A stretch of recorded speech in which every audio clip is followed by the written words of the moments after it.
Mga gabi mga kaigsunan. Mayroon pa ta sa atong inspirational verses. Buntag man ni o gabi mga igsoon. Karon nga kagabion is nasa sa 2 Corinthians chapter 9 verse 6 mga igsoon.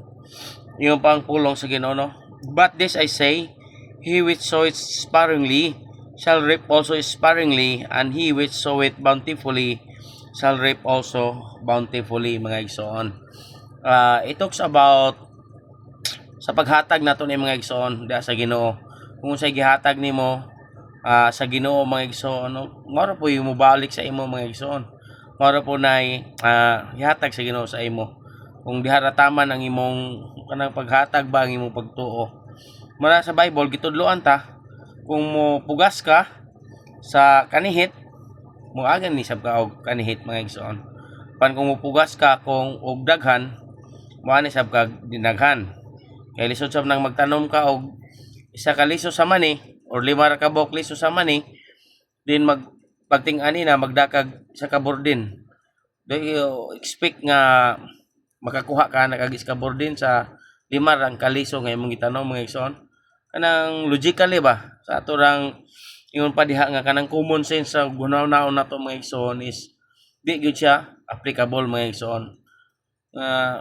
Sa pipilar ka liso nga imong gitanom mo ani ka og iska sako mga igsoon. Unsay makuha nato nga inspiration diri karon mga igsoon nga kagabion sa atong verse nga gibasa.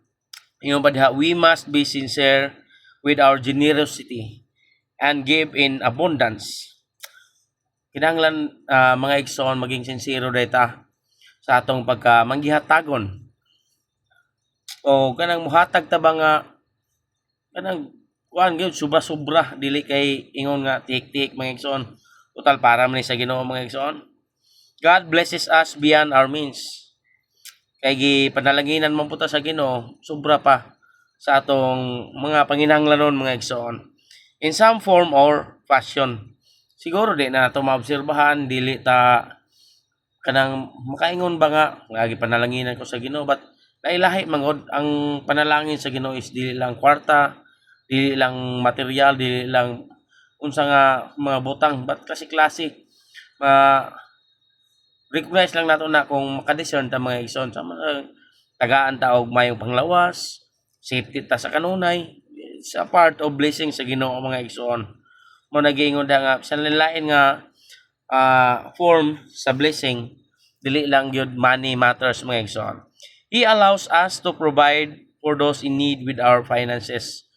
Gitagaan ta sa Ginoo, gialaw sa Ginoo nga providean ta sa atong mga need, sa financial nga bahin, sa atong labor, sa atong wanang paghago ba na nabaho ka na kay sweldo na kay bayad, even sa atong time mga igsoon paghatag tog time sa Ginoo sa makaron nga kagabion or karon nga adlaw is nagsimba og nagdaig ta sa Ginoo mga igsoon because ano atong paghatag og time sa iya. Dili lang ta puro kalibutanon, puro trabaho mga igsoon. Dapat tagaan po natong time ang Ginoo. Kay kung tinuod ta nga Kristohanon, dapat mosimba ug modaig gyud ta sa Ginoo mga igsoon. Dili lang ingon nga basta ta naluwas, di na ta mga lagad sa Ginoo, okay naman na, nagbasa og pulong sa Ginoo. No. Ingon pa diha, as a duty of man is to fear the Lord and serve Him. Dili lang ta gitudloan nga ang atong duties and responsibilities as tao, as anak sa Dios is mahadlok lang ta sa Ginoo, but gisumpayan na and serve Him, mga lagad gyud ta sa iya. Saan nimo pagpangalagad kung ikaw lang ka nagbasa pulong sa Ginoo, bisan pa og mayon ka nga masimba ka na sa imong kwarto, magampo ka sa imong kwarto, but naatay pa nagtigom mga igsoon. Mao gani sa Hebrews 10:25 gitudloan ta nga not forsaking the assembly. Nga sa man, sa panagtigom dili ta mo biya sa panagtigom mga igsoon, kay gitukod ni Ginoong Hesus ang church mga igsoon, ang iyang body of Christ mga igsoon, para magka-unity ta, magatigom ta mga igsoon, kay para sa iyang buluhaton nga gipiyal diri kanato mga igsoon. Ingon pa diha, our world is broken and filled with those who desperately seek light amidst the darkness mga igsoon. Ang kalibutan na to puno na sa mga kuan ba kanang kapakyasan, mga desperate kanang nangita. Kumbaga sumangil na sila nga nangita sila sa kahayag dai pero dili gyud nila makaplagan mga igsoon kaya nga naman tungod man sa ilang pride, close-minded na sila sa mga butang mga igsoon nga naa sa kalibot nila, sultihan nimo masuko pa. Mga ingana ba nga sitwasyon mga igsoon, dili gyud nila makita ang kahayag na kun dili naa gyapon sila sa kangit-ngit mga igsoon. Because ang problema is wala sa uban, nasa tong tagsa-tag sa kagalingon. We minister to them by providing for their needs, making our actions reflect your love mga igsoon. Pero ang atong yung trabaho di ay mga igsoon is to minister them and provide for their needs. Kanang kumbaga sa ato pangkuan nga para sa mas atong mga bata ba nga dili pa man nila kaya ato silang providean. Yun sa mga panginahanglan nila. Ang tanong na to sila unsay ilang gikinahanglan nga na ba mo suporta ta sa ila. Kinahanglan nga mapakita nato ni sa atong actions mga igsoon. Diha na mo reflect ang atong gugma sa ila diha. Kaya nga naman nga naman tayo kanang sumbanan natay gisundan mga igsoon sama ni Jesus Christ mga igsoon nga nasa compassion sa mga tao nga nangawala, sa mga tao nga nanginhanglan og tabang mga igsoon labaw sa tanan sa mga pobre mga igsoon. Daghan kay mabasa sa Bible nga mga verses nga nagpamatuod nga Jesus Christ has compassion on the poor mga igsoon. Mas nangingawa gyud sa mga pobre mga igsoon. Kaya nga naman mao gyud na iya, maluoy siya. Maluoy siya diri sa ato nga mga tabanganan mga igsoon. Mao na provided naman sa Ginoo tanan. Ang ato na lang pagbuhat kung saan na to pag take into action, saan na to pag kinabuhi mga igsoon.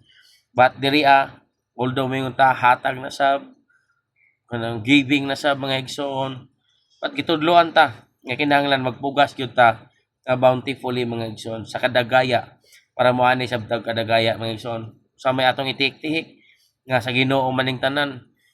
Ginoo may nag-provide na ning tanan. Although kita sa physical makita na to nga kitay na ning kamot, but ang pinagyod ka tinuod is ang Ginoo gyud may naghatag na to ani nga himuan mga igsoon.